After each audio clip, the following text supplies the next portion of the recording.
Ladies and gentlemen, it's our pleasure to welcome Paul Casey to the interview room today. Paul, welcome to the press building.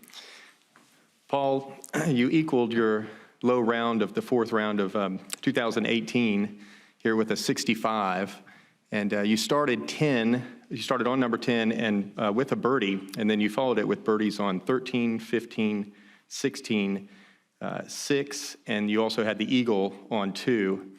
Tell us a little bit about what it was like to start the 2020 Masters on number 10 and build the momentum from there. Yeah, I'm looking at my scorecard. I don't see my birdie on 10, but I did birdie 10.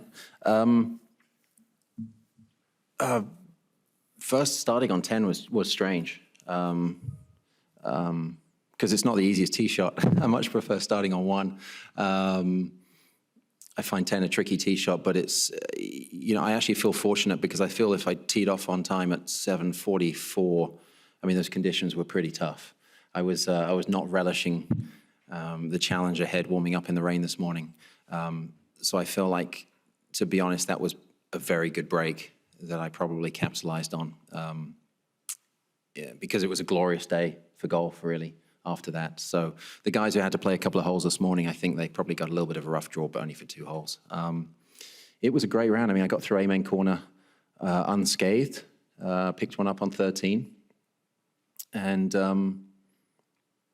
yeah, it was just from there, it was just a very, very solid golf. And for me, the difficult kind of key holes out there's holes like 1 and 5, 7, you got to hit a good tee shot. I did the right things when I needed to, and to be honest, I mean, you rarely walk off this golf course going, it could have been 2 or 3 better, but it kind of felt that way. So I don't want to be greedy. I'm very, very happy with my 65. Thank you. With that, we'll open it up to some questions. Doug? It's kind of some obvious stuff here, Paul, but in your 14th appearance, what was the biggest difference? What was noticeable to you as you were going about, not just the birdies, but just everything?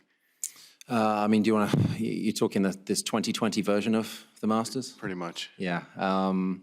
You know what, this is something I've looked forward to. I was vocal earlier in the year at Harding Park about not enjoying golf in a pandemic. I'm acutely aware of, I'm in a very fortuitous position. I still get to be a professional golfer and play championship golf, but I didn't know how the fanless experience would be. And so far I've not enjoyed it. And I've lacked, I felt like the lack of energy for me. I've had nothing or very little to draw from being out playing tournament golf. The Masters, though, this week, it still has a buzz to it, Doug. There's still something about it. There's an energy and a little bit of a vibe. Yes, it's clearly a lot less than what we're used to, but there's something about this place that it's still, I felt excited to be here. As soon as I stepped foot on property on Monday, I've never been so happy to pass a COVID-19 test in my life. Genuinely nervous about that. I don't know why I was nervous, because my protocols haven't changed. The kids were denied from going out on play dates last week. You can't go on play dates. Dad's got to go to the Masters next week. The beauty of the place is probably even more so this week. I've been fortunate to play this golf course outside of a tournament week, and it's quite a special experience this week. Where do you think the buzz comes from? Just, I guess, the history. I mean, the golf course itself is part of it. The history of this championship, this tournament. There's so many people like myself. You're just excited to play this. This is a treat. It always has been and always will be. A real treat as there's many great golfers who are not here this week because they're not high enough in the rankings, or however they didn't qualify, and they're envious of every single player in the field. And so for me, that's not lost on me. Cameron? When you look at the leaderboard, you probably haven't had a whole lot of time to look and see how everybody else is playing, but you see familiar names up here at this tournament that are kind of up there toward the top year after year after year. Is there absolutely no surprise to see Westy's name up there or No. Woods' name up there? Zero surprise to see Westy. He's so good. He continues to be world class. He knows this place better than I do. Very few guys know it better than I do, but he's one of them. And no, it's no surprise. I love the fact Paul Tesori was talking. He was talking Webb. He wasn't talking Webb down, but he was like, "There's just no way for my man Webb to compete." I think Webb might have played a practice round with Dustin and maybe some other guys, and he's just seen obviously Webb's approach or style of golf is very different to a lot of the guys talked about this week, and there he is, 5 under. So what does Paul Tesori know about Webb Simpson? No surprise. Matsuyama, Usti. No, but this golf course, and some would say, oh, it's the same old kind of names up there, but this golf course, Cam, to me, it exposes what a guy's got. I'm not saying it's the ultimate test. There are different types of tests of golf around the world, but this particular test is, you have to do certain things very, very well. And predominantly, it's the best players in the world always rise to the top this week. Sam? No. We have a remote question. Let's see. Is there anything special that you have worked with your coach on that has allowed you to play so well in the majors this year? No. No, I actually hadn't seen Peter Costas in quite a while through the summer. He was up in Maine and I was in Arizona, and we didn't cross paths. We tried to do a lot of work remotely, which wasn't massively productive. And I actually wasn't swinging it very well through the vast majority of this season. And since getting back from, and all the way through to the last few weeks, poor performances in Vegas and California. And it was like a crash course the last 2 weeks. And the last 2 weeks, I spent a lot of time actually on tempo. Tempo, big turn. Tried to hit the ball maybe a little bit harder than normal. And that was really it. So the tempo was the big thing that worked all the way through the game. Because the tempo wasn't the same with the driving, with the putting, and normally for me it is. So just trying to, for me, the putting and the chipping, I was a little slow, and maybe a little quick on some of the irons. So it was all just trying to get things matched up, and it seems to have kind of paid dividends the last 2 weeks. Good. Adam? Paul, following up on that, it was mentioned in the broadcast that you are working with Peter and trying to chase some distance. How is that going, and what was the impetus to do so? It was more so, rather than anything we've been seeing recently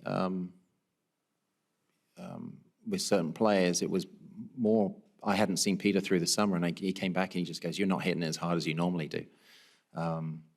He goes, "You're hitting it poorly because you're trying not to make mistakes. You're trying not to make errors." So he goes, "I need you to make a bigger turn and smash it like you normally do." So I was like, are we chasing distance here? Or are we kind of, he goes, "No, I just want you to hit it like you normally do." He goes, "You got plenty of length, speed in there." So, and he goes, "Well, if you're, why don't you actually, why don't you push it a little bit, kind of hit some a little harder, and hopefully you'll fall back into your regular kind of tempo and regular speed." So it was less about chasing distance. I'm 43. I stuck a couple on Instagram last week, a couple of 184 ball speeds. I think I got one up to 190, which is pretty good for me. I tend not to talk about it. I don't think I can, I'm not even going to talk about chasing distance. I just need to hear guys who play with me know that there's plenty of length there. But what was the difference between this year and last year, other than 16 strokes? Oh, the first round? Yeah. I have no idea. I don't know. It was just rubbish. But I played some decent golf in 2019 overall. Just not the first round of the Masters. I don't know why. It was rubbish, but I don't know why. Speak to us, to the media, Travelers dinner, so it could have been that. Maybe it was that. Yeah, that's right. I mean, nothing was different. It wasn't, any extra glass of red wine or anything like that. In fact, I've not had a glass of red wine this week. Maybe that was it. I don't know.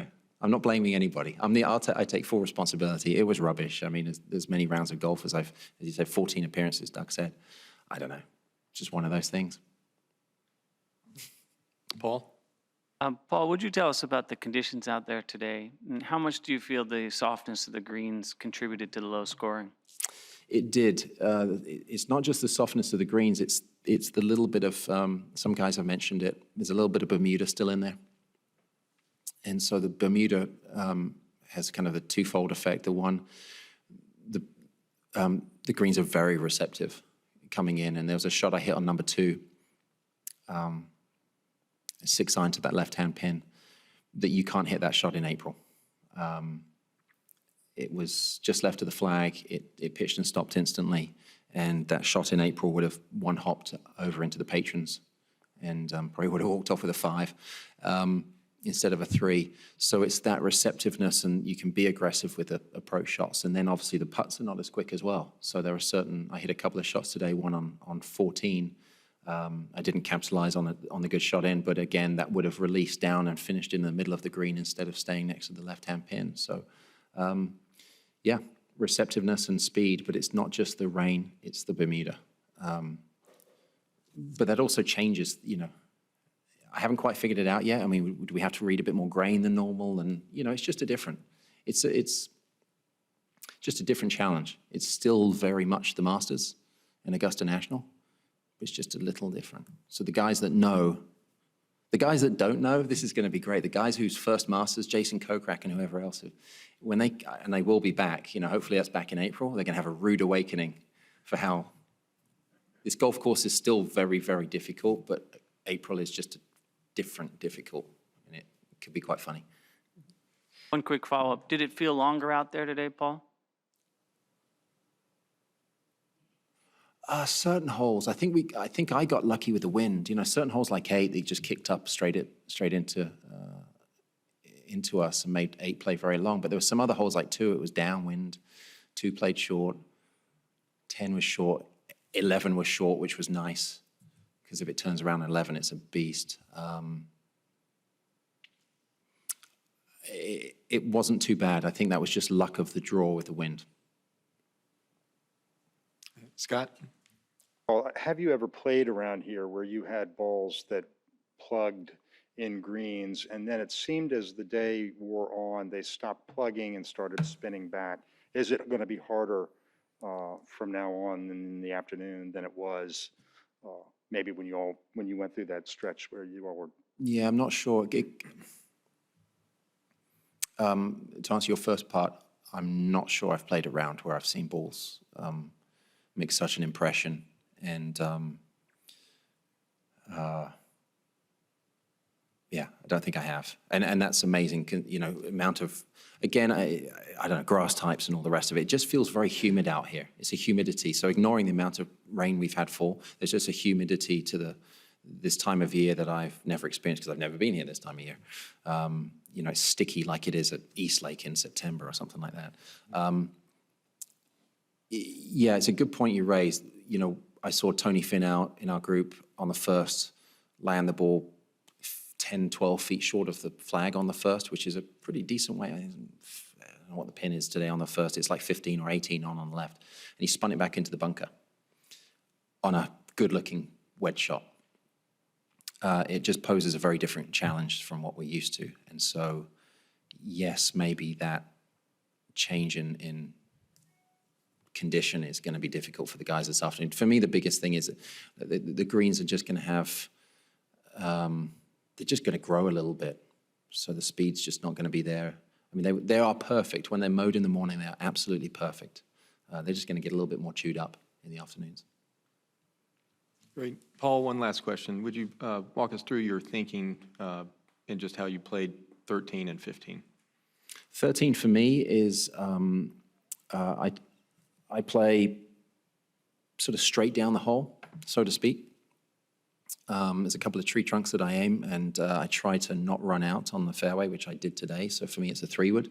I don't know the yardage. I hit a very good tee shot today, and it unfortunately was just a yard through the fairway into the first cut and leave myself, if I hit a good tee shot, it'll be 200 and change to the front, typically, which is exactly what I had today.